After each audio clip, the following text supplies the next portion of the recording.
अस्सलामुअलैकुम गाइस, कैसे हैं आप लोग। आई होप आप अच्छे होंगे। आज की इस वीडियो में आप लोगों को बताने वाला हूं, जहां पर कुरान को जलाया गया था, अब रजब तैयब अर्दोगान ने मंजूरी दे दी है, यानी कि राज़ी हो चुके हैं नाटो का सदस्य बनाने के लिए स्वीडन को। तो क्या है अपडेट, नाटो क्या है, इसके बारे में बताऊँगा।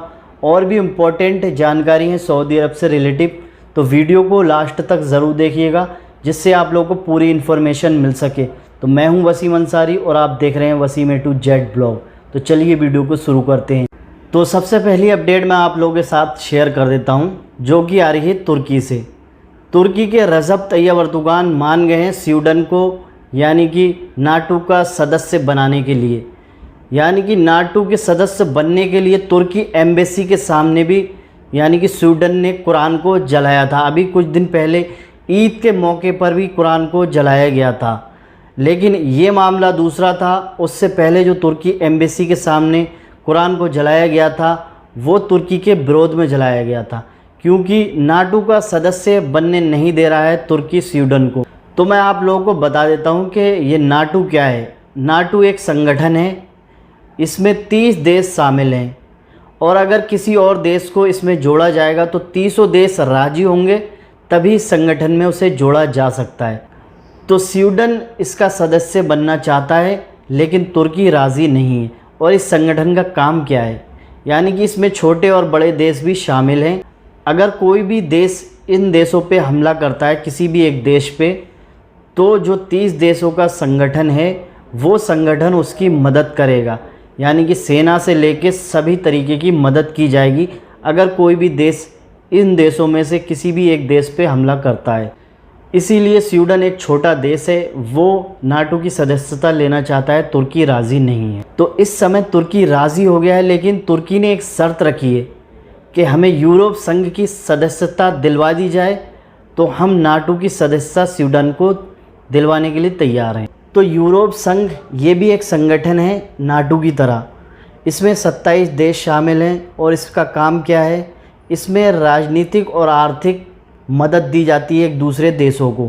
यानी कि किसी भी तरीके की पैसों की ज़रूरत होती है तो एक दूसरों को देशों को ये पैसा भी देते हैं और मदद भी करते हैं। तो तुर्की पिछले 50 साल से कोशिश कर रहा है इसका सदस्य बनने के लिए, लेकिन कुछ देश इसमें राज़ी नहीं हैं। तो अब अर्दोगान का कहना है कि हमें यूरोप संघ की संगठन की सदस्यता दिलवाई जाए, हम स्वीडन को तैयार हैं यानी कि नाटो की सदस्यता देने के लिए। तो एक शर्त रखी है रजब तैयब अर्दोगान ने। अब देखते हैं आगे क्या होता है। और एक अपडेट आ रही है सऊदी अरब से। सऊदी अरब में एक गैर मुल्की और एक सऊदी नागरिक पे यानी कि 60 लाख रियाल का जुर्माना लगाया गया है और 4-4 साल की सज़ा दी गई है। अपडेट में बताया जा रहा है कि जो सऊदी नागरिक है वो गैर मुल्की के नाम पर बिजनेस कर रहा था, और उस बंदे ने कम से कम 70 लाख रियाल गैर मुल्की ने किसी और देशों में ट्रांसफ़र करे थे। तो ये बंदा यानी कि मनी लॉन्ड्रिंग इस तरीके से कर रहा था, इन लोगों को गिरफ़्तार कर लिया गया है। यानी कि आप लोग अगर सऊदी अरब में रहते हैं और अपने अकाउंट से ज़्यादा पैसा ट्रांसफ़र करते हैं, तो ये मनी लॉन्ड्रिंग के केस में आ जाएगा। यानी कि जितनी आपकी सैलरी है उतना ही आप लोग पैसा ट्रांसफ़र कर सकते हैं। हर महीने के हिसाब से अगर पैसा आप लोग ज़्यादा ट्रांसफ़र करेंगे तो ये मनी लॉन्ड्रिंग के केस में आप लोगों को भी पकड़ा जा सकता है। यानी कि मान लीजिए आप लोग की सैलरी 2-3 हज़ार रियाल है, अगर आप 2-3 हज़ार रियाल से अगर मान लीजिए 5 या 10 हज़ार रियाल हर महीने ट्रांसफ़र करते हैं, तो आप लोग भी मनी लॉन्ड्रिंग के केस में पकड़े जा सकते हैं।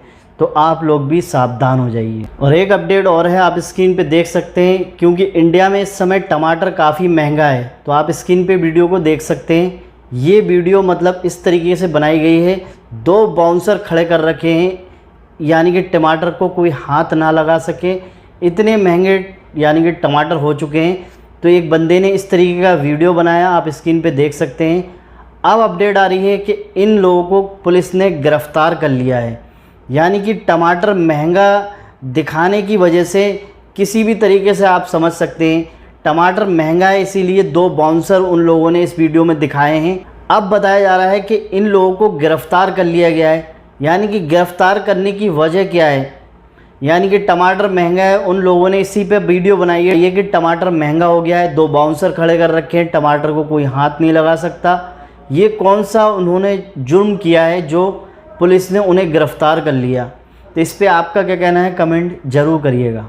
और एक अपडेट और है, आप स्क्रीन पे देख सकते हैं, यूएई से यानी कि अरब अमीरात से अपडेट में बताया गया है किसी भी वर्कर से अगर 8 घंटे से ज़्यादा काम लिया जाएगा तो उसको ओवर टाइम देना पड़ेगा। यानी कि जितना आपका 8 घंटे से ऊपर काम करवाया जाएगा तो आपको ओवर टाइम मिलना चाहिए, क्योंकि बहुत सी जगह होती हैं 10 घंटे 12 घंटे काम लिया जाता है लेकिन ओवर टाइम नहीं मिलता है। तो अब अपडेट आ रही है कि आप लोग इसकी कंप्लेन कर सकते हैं। यानी कि अगर आपसे 8 घंटे से ज़्यादा काम लिया जाता है और आपको ओवर टाइम नहीं मिलता है तो इसकी आप लोग लेबर कोड में कंप्लेन कर सकते हैं। और एक अपडेट और है, हज मंत्रालय की तरफ से एक अपडेट आ रही है, आप स्क्रीन पे देख सकते हैं। क्या 18 साल का बंदा उम्रा करने के लिए आ सकता है सऊदी अरब में? तो इसमें हज मंत्रालय का कहना है कि 18 साल का बंदा अकेला नहीं आ सकता सऊदी अरब में उम्रा करने के लिए।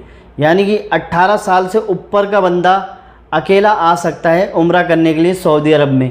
अगर वैसे कोई अगर अपनी फैमिली के साथ आ रहा है तो वो बंदा 18 साल से कम हो तब भी वो उम्रा करने के लिए आ सकता है। मंत्रालय का कहना है कि अकेला बंदा 18 साल से कम उम्र का सऊदी अरब में उम्रा करने के लिए नहीं आ सकता। तो ये थी आज की जानकारी आप लोगों को पसंद आई तो वीडियो को लाइक कर दीजिएगा, चैनल को सब्सक्राइब करके बेल आइकन को जरूर प्रेस कर दीजिएगा, जिससे आने वाली वीडियो का नोटिफिकेशन आप लोगों को मिल सके। तो मिलते हैं किसी नेक्स्ट वीडियो में, तब तक अपना ख्याल रखिएगा। खुदा हाफिज़।